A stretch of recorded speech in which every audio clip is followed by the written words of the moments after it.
Okay, this is a mostly a sound recording. Um, it's a sound recording, and it's just a pretty much my personal experience, a quick statement of my personal experience with having caught a recent virus. I I wasn't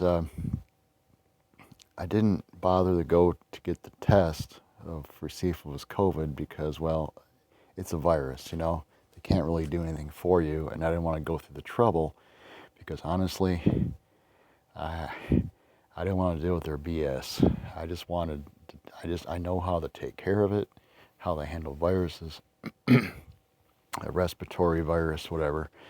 So I decided to go ahead and do it. This sucker knocked me off of work for a while for my job because I frankly could not do it. Pretty much, reason what the purpose of this recording is to tell you some of my experiences, just so you can see what I experienced and whatever, just a different view. Probably millions of them out there, but um, this I couldn't I couldn't watch TV if I wanted to. I couldn't really listen to anything if I wanted to for a while. I couldn't uh, read. No. Um, what it was is it hit me late Friday night, and by Saturday it had kicked in. And I remember when I was sleeping, and I felt viruses are alive. You might have been told they're not. They are. It's false information. Now, if that's the standard what they put in medical books, that they're actually not alive, they need to correct their books because I know they are alive. When I was,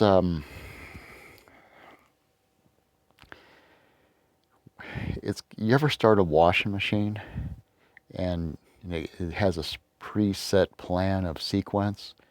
Well, this virus, you might say, was kind of like it was on a march.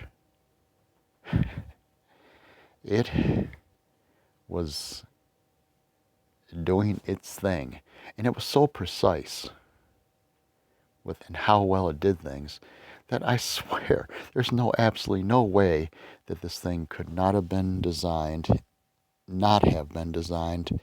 in a okay, let's put it this way. There's no way this thing could not it could have occurred in nature.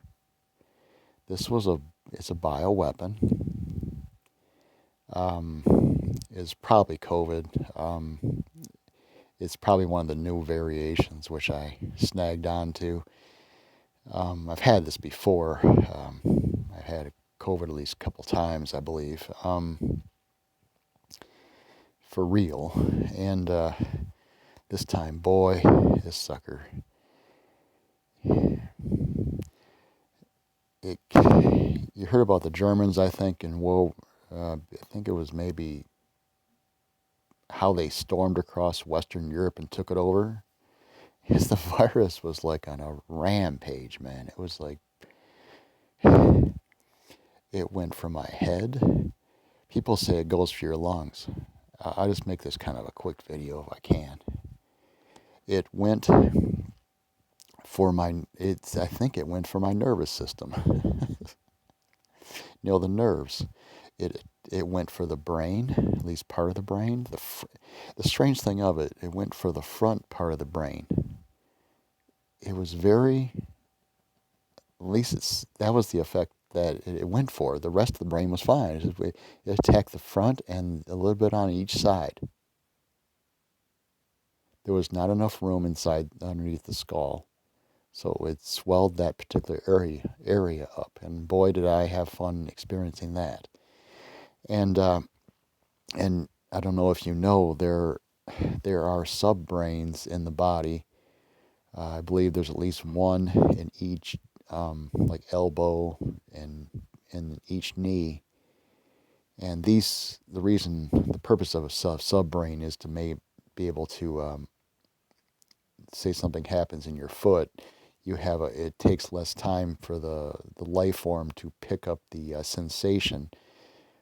If it travels to your subbrain, the injury transfers from your foot through the nerve to the subbrain in your knee, and then the life form picks it up and realize, ouch, Otherwise, it'd have to go all the way up to your brain and your skull, and that takes too much time. So there are subbrains. It attacked all my subbrains and the big brain,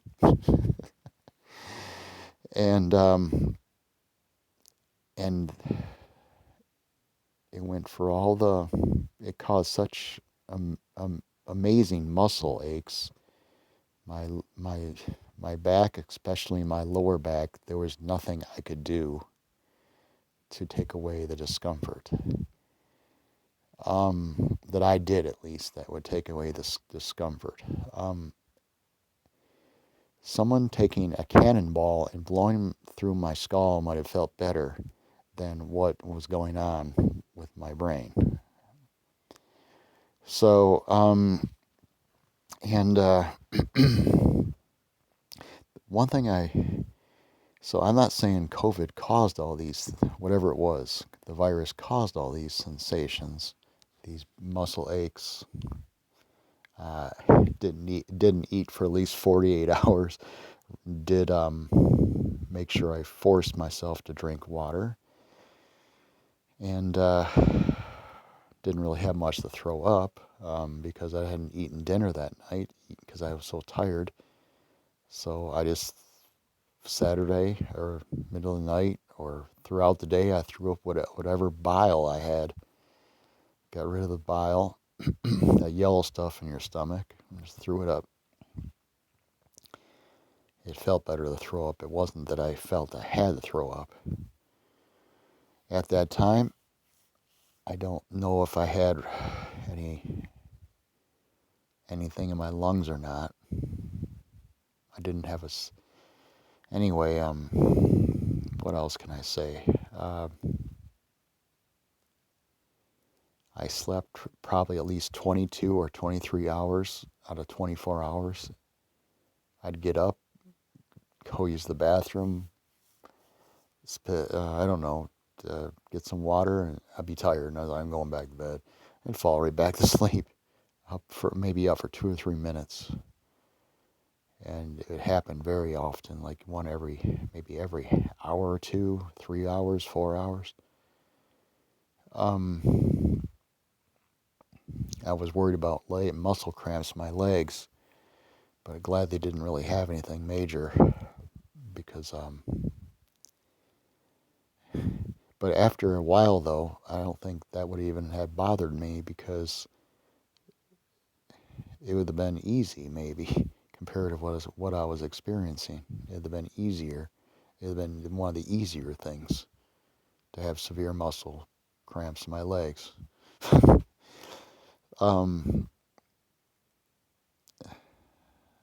Now, it has been almost about 6 days now, and this is what my current feelings I have are I am a walking bioweapon. The virus is throughout my system. It's probably in my blood. It's throughout my lungs.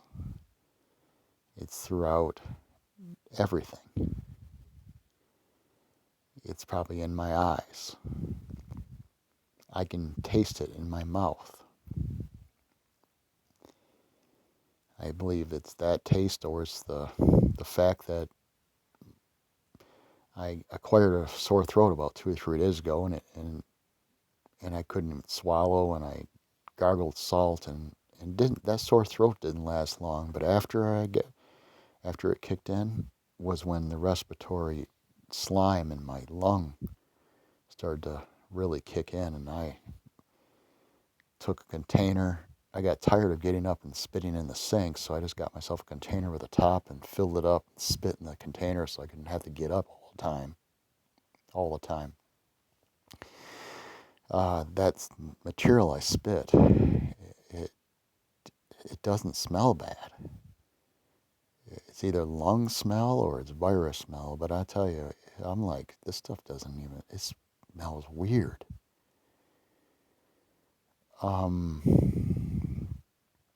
It's throughout my mouth, and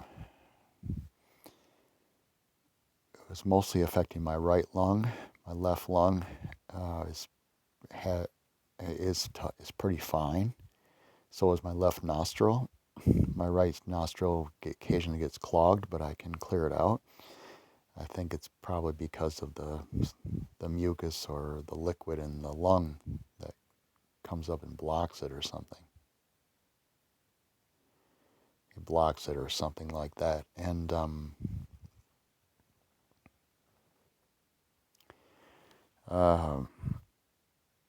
so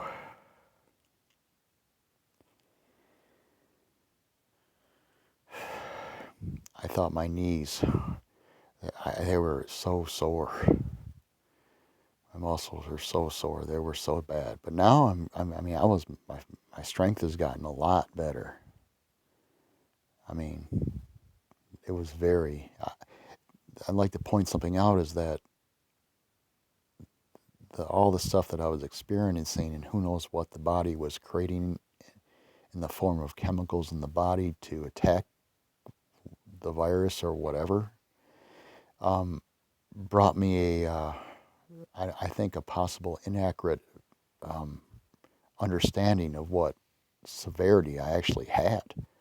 I thought about going back to work about 2 days after it started. I had no clue.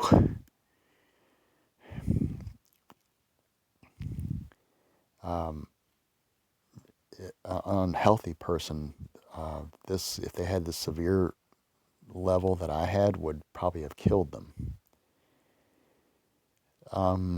That's what I think. But yeah, the dreams were always, it seemed like the dreams I was having were always repetitive, the same thing over and over and over. It was just like a structure pattern. It was just, when I would sleep,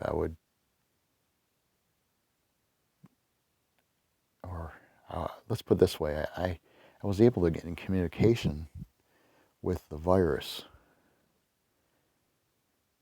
like what it was thinking and stuff, I think. And I've gotten rather accustomed to the thing now. Now, I know that this thing is not something that occurred in nature by itself. I'm just glad this is the worst of this one. So, at least that I have experienced, wow, this is bizarre. Anyway, my head still is messing with me.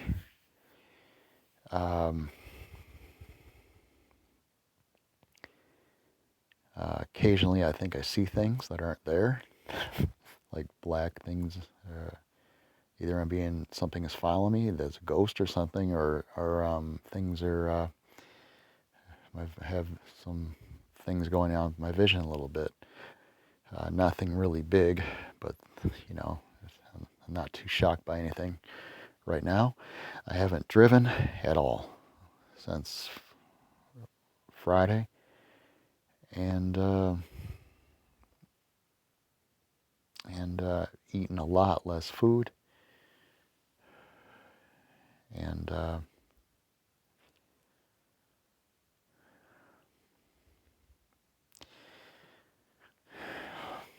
and about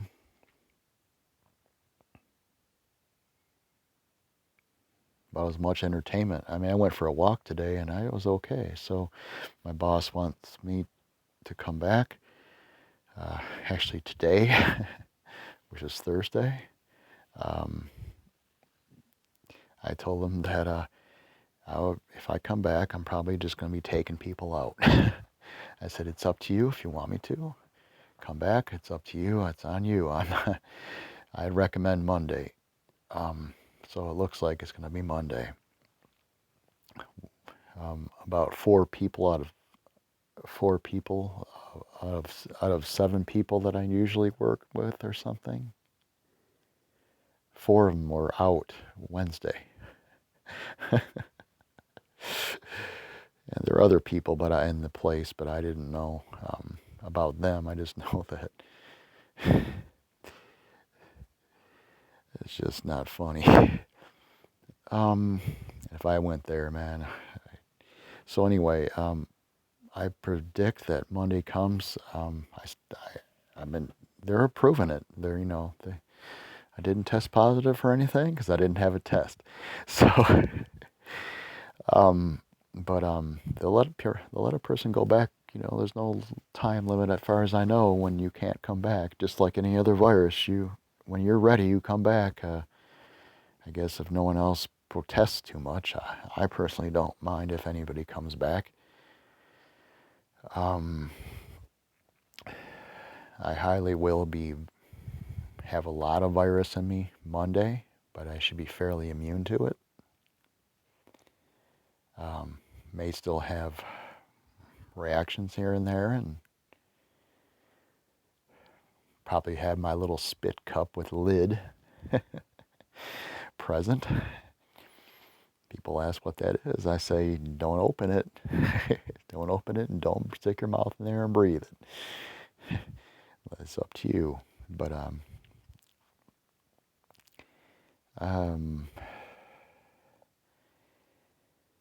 yeah, I'm going to be segregated. I think I'm going to segregate myself the best I can because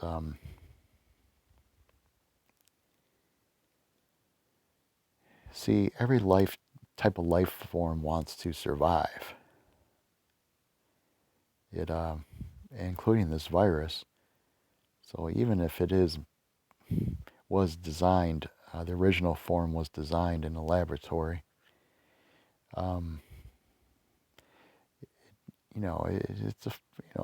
It wants to live. So, the way to handle this stuff is to become immune to it, taking crazy ass vaccines, which really don't work, and probably cause other problems, is not the solution. I personally have gotten sick so many times from certain vaccines that I do not take them anymore. There are some situations I think I would, but depends upon which ones they were. But for the most part, flu ones, I do not do that. There is one thing I'd like to point something out about the virus.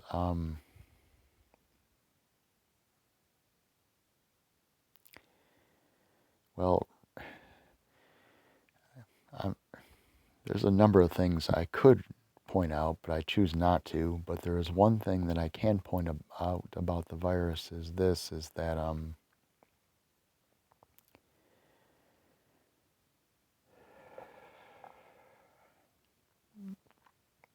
totally fried. I don't even know what I was talking what it was.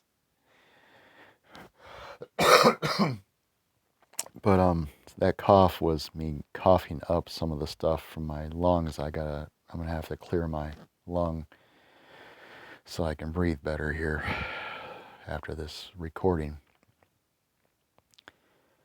But one thing about the virus is that people are just going to have to become immune to it.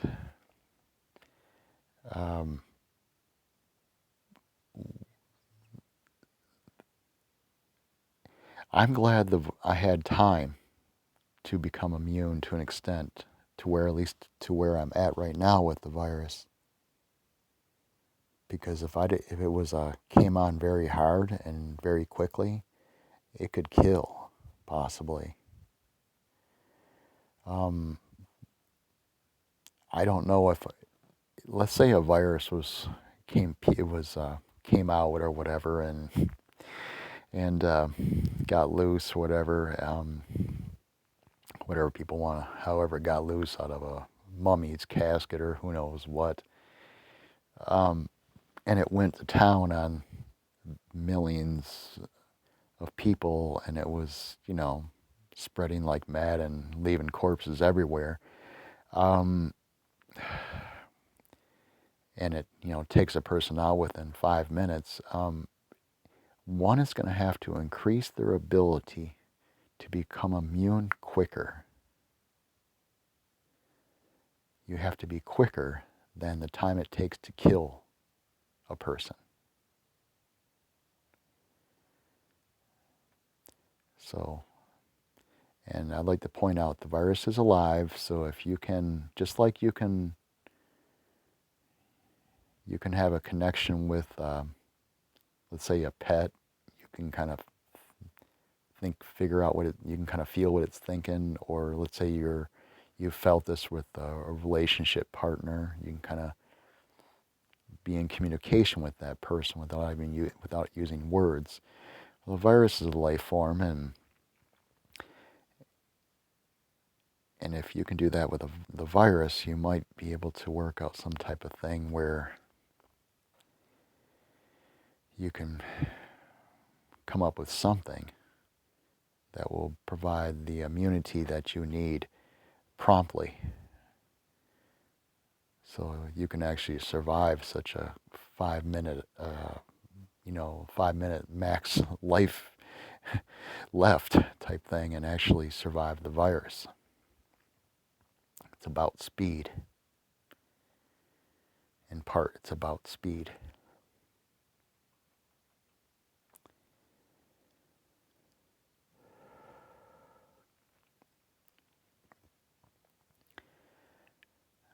I'll probably be recovering from this for the next 2 or 3 weeks, at least.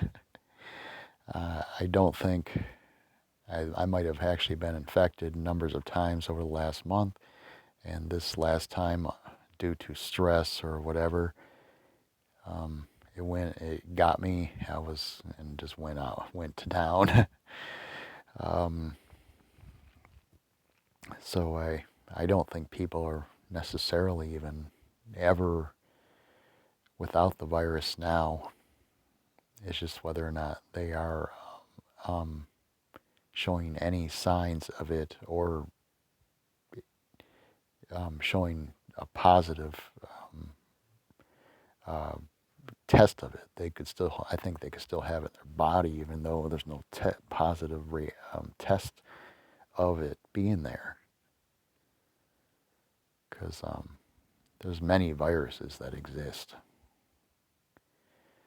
In the many years that humans have been around,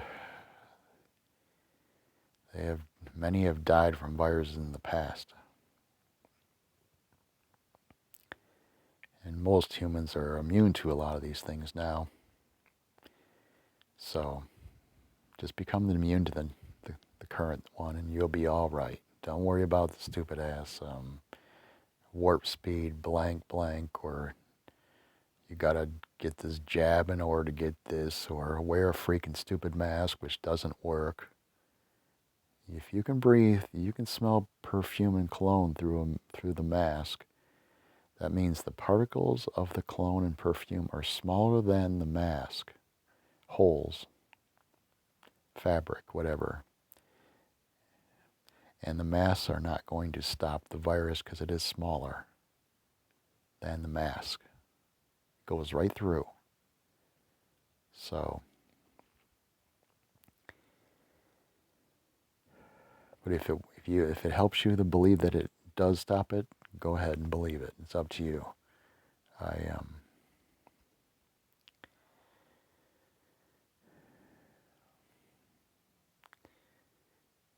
If you have any relatives or whatever that you're concerned about and you have the virus, even if they may not take precautions, at least try yourself to ensure that you do, so that they have a lesser chance of catching it from you.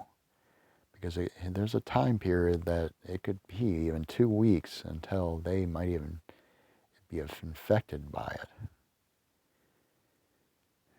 after initial coming in the area where the virus is at. I mean, let's put it this way: the virus can stay alive for I think at least 2 weeks, what I have heard, living on a surface. So so someone coughed in a certain area, and someone could come back a week later and catch it from that surface, even though no one's been there for a week. It's pretty wild. I've got a container full of virus right now that I might no, I'm joking around. I was I know it's Halloween, but Devil's Night. You shouldn't do anything with that virus.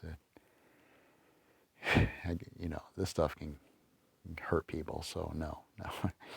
I was just about to crack a joke, but I choose not to. People might take it seriously. All right. Well, I survived another one and learned some things.